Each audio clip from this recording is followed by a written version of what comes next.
Hi, this video will talk about our fanfiction that we made on the Seven Deadly Sins manga. This video will contain spoilers about the original manga, but not of our fanfiction. Our fanfiction is in a book form. And now my friend will tell you more about the original work. Hi, my name is Mikaela. The Seven Deadly Sins was authored by Nakaba Suzuki.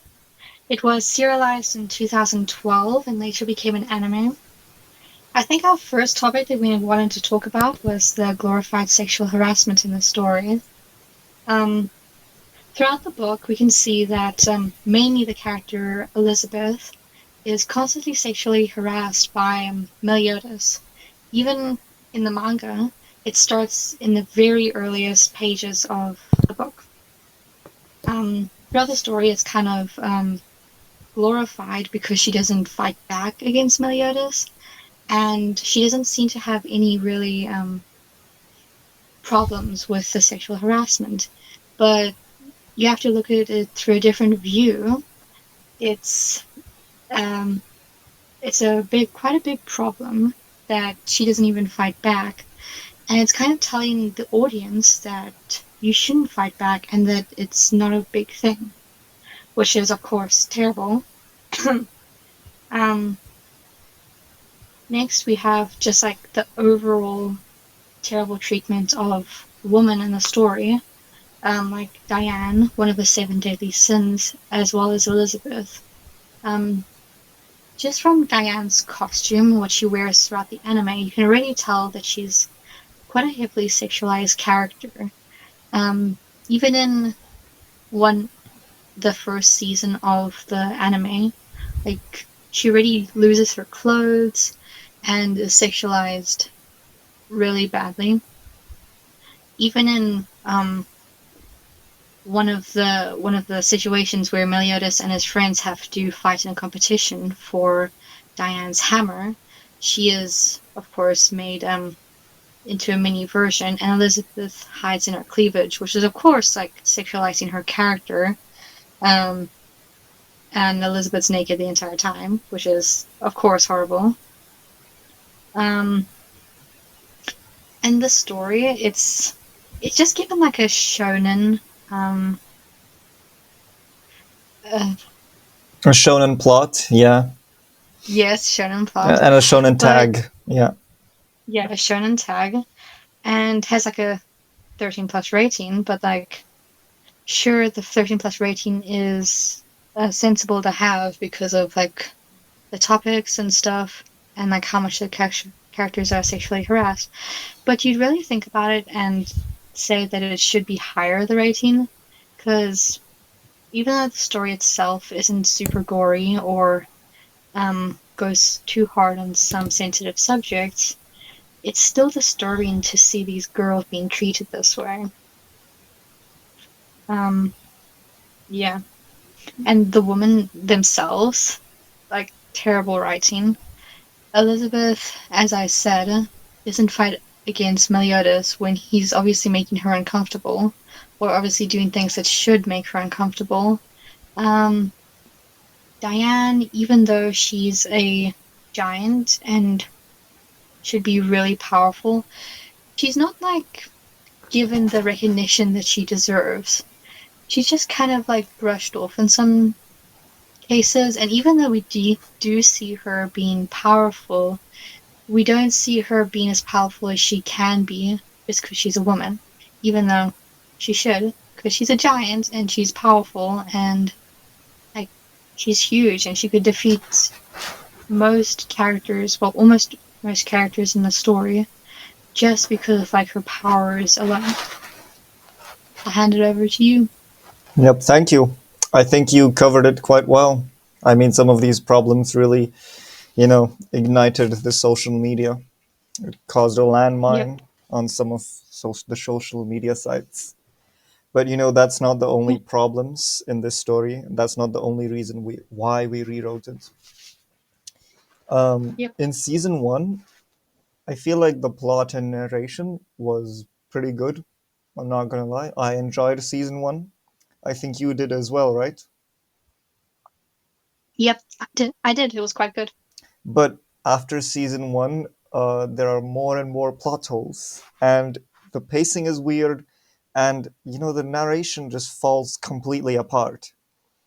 There are more and more plot twists as it goes on, and more fake deaths, which isn't bad in on itself, but the way the show uses it, it makes these plot twists expectable, and that kills all of the tension. And same with the fake deaths. Then if a character dies, it's not really that big of a deal because oh well, he's gonna get alive anyway. Another problem is that it just doesn't want to end. At the very end, the seven deadly sins defeat the demon lord, but then they have to defeat him again and a third time, and now he's finally defeated. But hey, guess what? That's not the final boss.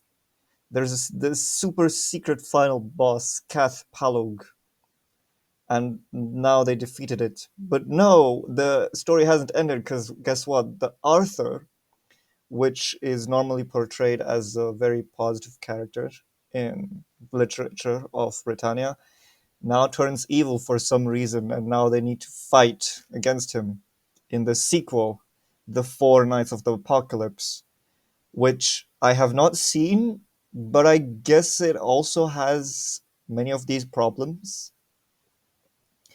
But yet, it still got very popular, right, Mikaela? Have you seen some things about this, about its Y- popularity?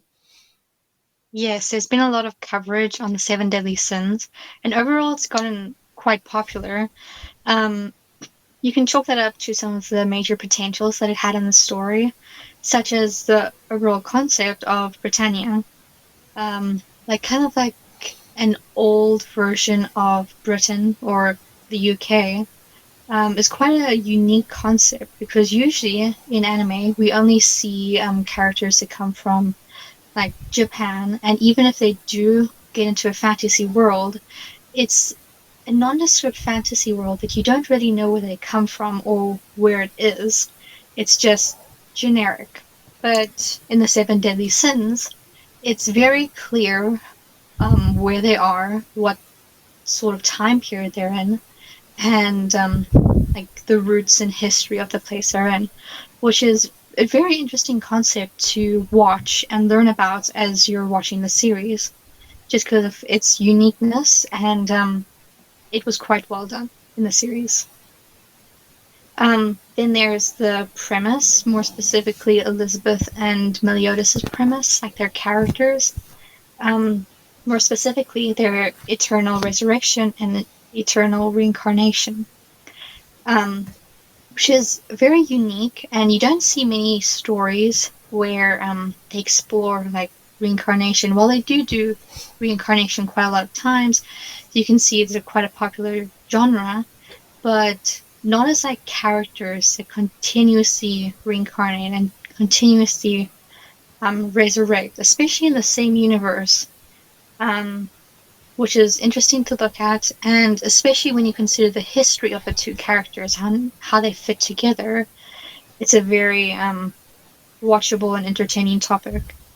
And then you have one of, to me, the more interesting plots is the Christian concepts, more specifically the Seven Deadly Sins, the Ten Commandments. Of course, you have demon and angel imagery, but overall, it's not something that you usually see in literature. Sure, you see demons and angels, but you don't really get into the more Christian sides of it. Sure, you have that one manga in, I don't know, 50 billion that does explore kind of what you're looking at. But Seven Deadly Sins is very unique in um, in in how it um, explores these topics. Um, Indeed, yeah, yeah. I haven't seen this deep dive into the seven deadly sins in any other media either. exactly. Also, I think we both agree that season one was great, and that was because of the great starting narrative. The coup Exactly. on Leonis was very, very interesting to see. Oh, who overthrew the kingdom? What's going on? What are these knights? What are these holy knights? And Elizabeth needs to find out what's going on. I think that's amazing. Also, probably the best character that they made was Escanor. I think he's very well written. You can see his sin of pride very clearly, and I like it that he's not just proud for no reason. He's actually very powerful, and he can really, go toe to toe with the Ten Commandments, very powerful demons, and actually win. That's very impressive. And it always feels, endearing. It never feels like, he's just proud for no reason. And there are also other characters that are good, or there are just fragments of them. I really liked the gender of Gother, how it was explained. Gother, the mage, the demon, he loved a woman, so he made a doll based on the woman's body, but then he realized that he would lust on that body, so he gave Gother a male personality. I think that's very interesting. It's like these little things really, you know, I think it keeps the viewer alive, and even if the viewer realizes that there are many plot holes, that's one of the reasons I think that they still keep watching it and it got so popular. What do you say? Do you have Exactly. anything else? Any other thoughts? Hmm. Not really. I just found like their battles quite good, like in the original series. Like, of course, it's not as good as their battles could be. Their fights, well, they kind of end too quickly, a lot of the ones in season one at least. Um, but overall, I liked how they used their magical powers and how they fought against each other, and like just the two sides of each fight were quite interesting most of the time. I feel like also Hawks the pig.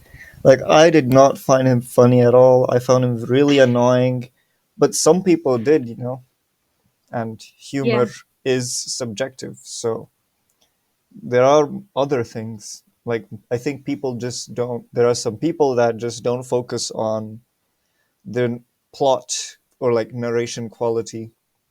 Something that I focus on that is important to me might not be yeah. important to other people, and that explains it. But now to Mm. our work. So, The Seven Deadly Sins Rewritten, that is the title, will come on April the 5th. So, it's very much possible that is already published. The first two arcs will be in a PDF form. I will send it to a lot of contacts. And there will also be a version on Archives of Our Own, a non commercial site, a non profit site. Um, Sometimes I've heard that the community can be toxic, but I think that's true for all, like basically all platforms. And Exactly. you can ignore the community. You can just read it without reading the comments. I think it's not that big of a problem. And there will be a Yeah. follow-up video where we analyze some of our story, or well, the book rewritten, our fan fiction, without going too much like into the nitty-gritty. Yeah, Yep. that was our discussion, our podcast. I hope you enjoyed it.